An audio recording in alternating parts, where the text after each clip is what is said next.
Arrumei a mesa belamente para todo mundo e o meu lugar. Para minha surpresa, eles pediram que eu me retirasse, me retirei e fui para um quarto, que era o quarto de empregada. E eu dizia assim: Deus, como uma pessoa pode cozinhar para mim, mas ela não pode sentar à mesa comigo?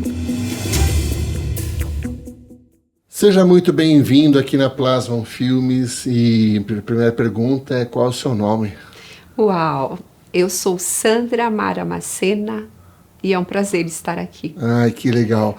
Sandra, ou mais conhecida como Sandrinha, né? Carinhosamente, né? Sandrinha Macena.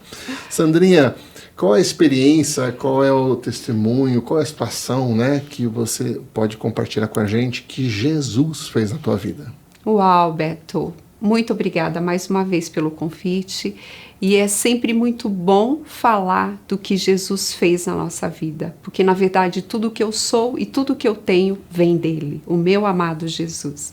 E eu gostaria de compartilhar uma experiência onde, muito jovem, com 15 aninhos, o próprio Espírito Santo me ensinou acerca da consciência das coisas.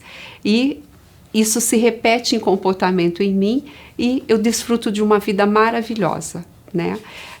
Eu morava numa casa de família, trabalhando, e nessa casa de família, aquele dia, eu fui cozinhar, só que eu não tinha habilidades. Eu era uma criança, na verdade, né? Tem a parte A da história que não vem ao caso, mas eu não sabia cozinhar. Eu fui para frente do fogão, ergui as minhas mãos, olhei para o céu e falei: Espírito Santo, eu preciso da tua ajuda. Eu não sei fazer, então me ajuda. E me orientou, liguei para minha irmã me deu algumas orientações, mas olha o que a família colocou no cardápio. Para quem não sabia cozinhar, bife à rolê. Bife à rolê, um desafio. E, resumindo, consegui fazer com a ajuda, com a orientação do Espírito Santo, ficou maravilhoso. Arrumei a mesa belamente para todo mundo e o meu lugar. Para minha surpresa, eles pediram que eu me retirasse. Ok, me retirei e fui para um quarto, que era o quarto de empregada. Nesse quarto, eu fui para uma janela. Aqui entra o testemunho. Nessa janela, eu olhava para o céu e eu dizia assim: Deus, um dia eu vou ter a minha casa. Um dia, Deus, eu terei uma mesa grande e eu receberei pessoas, porque isso não se faz. Como uma pessoa pode cozinhar para mim, mas ela não pode sentar à mesa comigo? E foi uma experiência linda, porque quando eu declarava isso, ao mesmo tempo que eu chorava, eu sorria, porque eu tinha uma convicção que Jesus tinha algo muito especial na minha vida desde aquele momento. Então, daquela história, eu não me lamentei, mas eu declarei um futuro que era o que eu sentia dentro de mim, que Deus tinha para mim.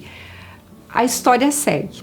Daqui a pouco a vovó da casa foi lá e me chamou: venha comer, Sandrinha. Para minha surpresa, quando eu cheguei, não tinha sobrado comida, porque foi muito gostoso. Tire sempre o lado bom das coisas. Só que aquilo me entristeceu. Mas a vovó, ela fez algo que me curou imediatamente. Ela falou: senta aqui que eu vou preparar algo para você comer. E ela preparou, e ali, instantaneamente, do mesmo jeito que veio, a mesa feriu, a mesa curou, tá? Então, dizer para todos que nos ouvem e nos veem: tenha consciência que Jesus, ele está disponível. Jesus, ele resolve coisas pequenas e grandes coisas. Para mim, naquela época, era algo muito grande, porque eu não tinha para quem chorar. E eu fui para quem? Para aquele que era o meu tudo. E Jesus me consolou, me confortou usando pessoas. Aquela senhora me curou com aquela atitude. Mas precisa-se ter consciência para que a gente tenha ações para viver os milagres de Jesus, tá? Uma das ações que nós podemos ter é sempre valorizarmos dentro de qualquer situação o que é bom. Não dê valor àquilo que não é bom. Mesmo naquela situação, eu fui para o quarto e eu recorri a Deus, porque entristeceu meu coração. Nós somos humanos, né? E para mim foi novo aquilo. Eu nunca tinha vivido aquela experiência, feriu, mas eu falei para ele: um dia eu vou ter a minha casa. Ele gerava essas palavras no meu coração. E de fato, hoje eu posso testificar para vocês. Eu vivo numa linda casa, com uma linda família e aonde eu amo receber pessoas. E eu aprendi isso com o próprio Espírito Santo e em Cristo Jesus eu pratico isso com muito amor. Que você possa ter consciência de valorizar aquilo que é bom. Todo processo na nossa vida faz parte do nosso crescimento e nos revela quem Deus é em nós, quem Jesus é em mim, em você. Não é o que você faz, mas o que você é. Que bênção, que legal, Sandrinha. Então agora significa que tem comida, né? Abundância. Que legal, obrigado, viu, Sandrinha? Glória a Deus.